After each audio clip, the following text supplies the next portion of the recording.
Sunan Kalijaga atau Sunan Kalijogo adalah salah seorang tokoh Wali Songo yang namanya sangat lekat di benak Muslim di Pulau Jawa, karena kemampuannya memasukkan pengaruh Islam ke dalam tradisi Jawa. Sunan Kalijaga diperkirakan lahir pada tahun 1450 dengan nama Raden Said. Dia adalah putra Adipati Tuban yang bernama Tumenggung Wilatikta atau Raden Sahur. Nama lain Sunan Kalijaga antara lain Lokajaya, Syekh Malaya, Pangeran Tuban, dan Raden Abdurrahman. Berdasarkan satu versi masyarakat Cirebon, nama Kalijaga berasal dari desa Kalijaga di Cirebon. Konon pada saat Sunan Kalijaga bermukim di sana, dia sering berendam di sungai yang dalam bahasa Jawa disebut kali. Mengenai asal-usulnya, ada beberapa pendapat yang menyatakan bahwa ia juga masih keturunan Arab. Tapi, banyak pula yang menyatakan bahwa Sunan Kalijaga adalah orang Jawa asli. Van den Berg menyatakan bahwa Sunan Kalijaga adalah keturunan Arab yang silsilahnya sampai kepada Rasulullah. Sementara itu menurut Babat Tuban menyatakan bahwa Arya Teja alias Abdul Rahman berhasil mengislamkan Adipati Tuban, Arya Dikara, dan mengawini putrinya. Dari perkawinan ini ia memiliki putra bernama Arya Wilatikta. Menurut catatan Tome Pires, penguasa Tuban pada tahun 1500 Masehi adalah cucu dari penguasa Islam pertama di Tuban. Sunan Kalijaga atau Raden Mas Said adalah putra Arya Wilatikta. Sejarawan lain seperti De Graaf membenarkan bahwa Arya Tejai, Abdul Rahman, memiliki silsilah dengan Ibnu Abbas, paman Nabi Muhammad.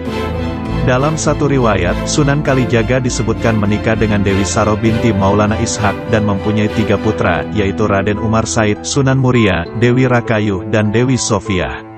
Masa hidup Sunan Kalijaga diperkirakan mencapai lebih dari 100 tahun. Dengan demikian ia mengalami masa akhir kekuasaan Majapahit yang berakhir pada tahun 1478, Kesultanan Demak, Kesultanan Cirebon dan Banten, bahkan juga Kerajaan Pajang yang lahir pada 1546 serta awal kehadiran Kerajaan Mataram di bawah pimpinan Panembahan Senopati. Ia ikut pula merancang pembangunan Masjid Agung Cirebon dan Masjid Agung Demak. Tiang, tatal, pecahan kayu, yang merupakan salah satu dari tiang utama masjid adalah kreasi Sunan Kalijaga. Menurut cerita yang sering kita dengar, sebelum menjadi bagian dari Wali Songo, Raden Said adalah seorang perampok yang selalu mengambil hasil bumi di gudang penyimpanan hasil bumi. Dan hasil rampokan itu ia bagikan kepada orang-orang yang miskin. Suatu hari, saat Raden Said berada di hutan, ia melihat seorang kakek tua yang bertongkat. Orang itu adalah Sunan Bonang. Karena tongkat itu dilihat seperti tongkat emas, ia merampas tongkat itu. Katanya, hasil rampokan itu akan ia bagikan kepada orang yang miskin. Tetapi, Sunan Bonang tidak membenarkan cara itu.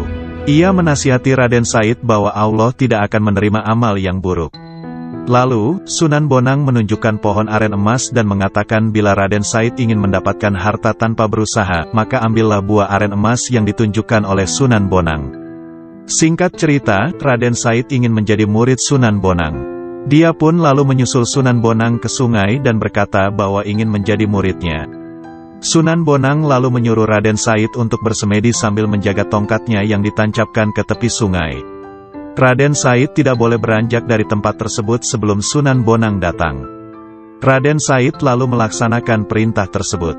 Karena itu, ia menjadi tertidur dalam waktu lama.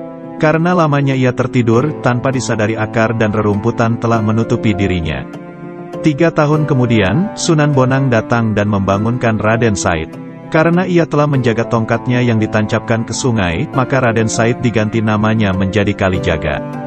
Dia lalu diberi pakaian baru dan diberi pelajaran agama oleh Sunan Bonang. Kalijaga lalu melanjutkan dakwahnya dan dikenal sebagai Sunan Kalijaga. Dalam dakwah, ia punya pola yang sama dengan mentor sekaligus sahabat dekatnya, Sunan Bonang.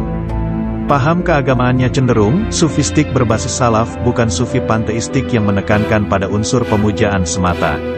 Ia juga memilih kesenian dan kebudayaan sebagai sarana untuk berdakwah. Ia sangat toleran pada budaya lokal. Ia berpendapat bahwa masyarakat akan menjauh jika diserang pendiriannya. Maka mereka harus didekati secara bertahap, mengikuti sambil memengaruhi. Sunan Kalijaga berkeyakinan jika Islam sudah dipahami, dengan sendirinya kebiasaan lama hilang. Tidak mengherankan, ajaran Sunan Kalijaga terkesan sinkretis dalam mengenalkan Islam. Ia menggunakan seni ukir, wayang, gamelan, serta seni suara suluk sebagai sarana dakwah. Beberapa lagu suluk ciptaannya yang populer adalah Ilir-Ilir dan Gundul-Gundul Pacul. Dialah menggagas Baju Takwa, Perayaan Sekatenan, Garebek Maulud, serta lakon carangan Layang Kali Masada dan Petruk Dadi Ratu, Petruk Jadi Raja. Lanskap pusat kota berupa keraton, alun-alun dengan 2 beringin serta masjid diyakini pula dikonsep oleh Sunan Kalijaga. Metode dakwah tersebut sangat efektif. Sebagian besar adipati di Jawa memeluk Islam melalui Sunan Kalijaga, di antaranya adalah Adipati Pandanaran, Kartasura, Kebumen, Banyumas, serta Pajang. Ketika wafat, ia dimakamkan di Desa Kadilangu, dekat kota Demak, Bintara. Makam ini hingga sekarang masih ramai diziarahi orang.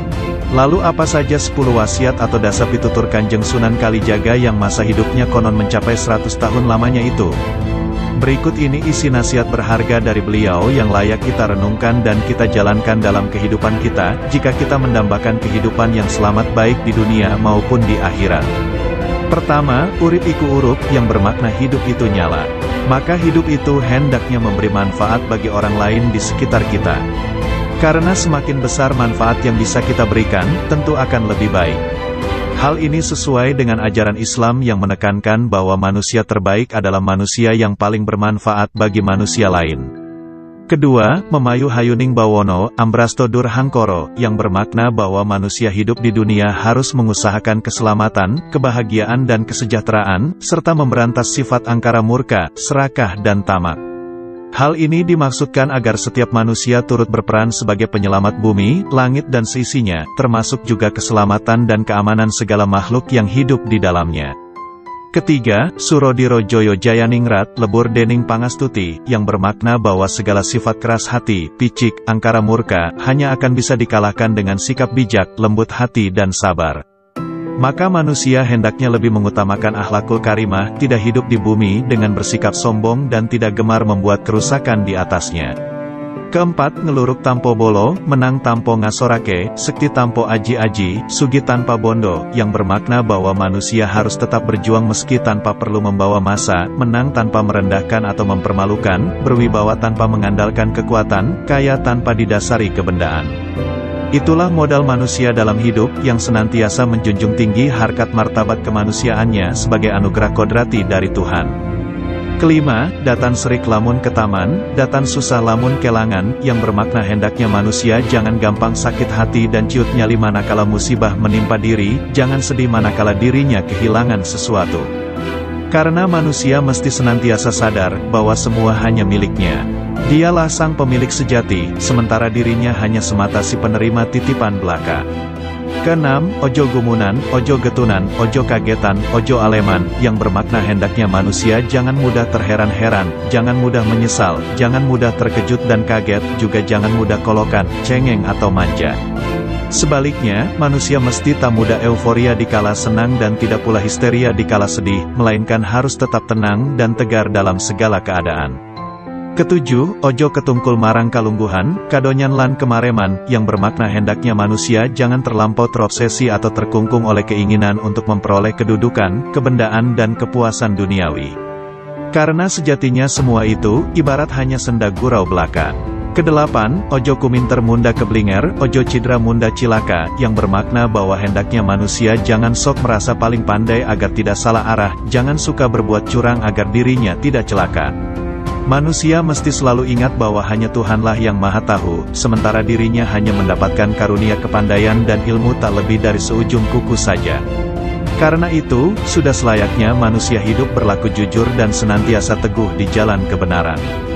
Kesembilan, ojo milik barang kang melok, aja mangro munda kendo, yang bermakna hendaknya manusia jangan gampang tergoda dan tergiur oleh hal-hal yang tampak mewah, cantik, dan indah, jangan berpikir mendua agar tidak malah kendor niat dan semangatnya dalam berkarya. Maka manusia harus hidup qanaah dan bersahaja, merasa cukup dengan apa yang memang benar-benar dibutuhkannya.